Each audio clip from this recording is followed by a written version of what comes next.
সেনাপ্রধান জেনারেল ওয়াকারুজ্জামান গতকাল রোববার সকালে প্রধান বিচারপতি রিফাত আহমেদের সাথে সাক্ষাৎ করেন। প্রধান বিচারপতির গুলশানের বাসায় অনুষ্ঠিত এই সাক্ষাৎ অনুষ্ঠান সৌজন্যমূলক বলে জানা গেছে। অন্যদিকে প্রধান উপদেষ্টা ডক্টর মোহাম্মদ ইউনূসের সঙ্গে সাক্ষাৎ করেছেন আর্মস ফোর্সেস ডিভিশনের PSO lieutenant general SM. Kamrul Hasan. তবে আইএসপিআর এই বিষয়ে কোনো মন্তব্য করতে রাজি হয়নি।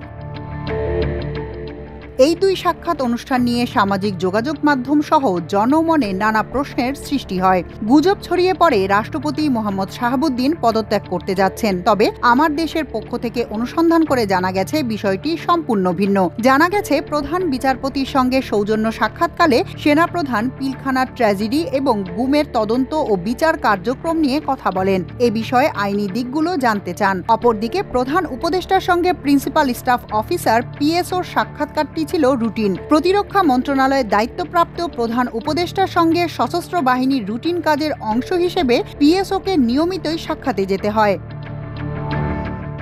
মাল্টিমিডিয়া ডেস্ক, আমার দেশ।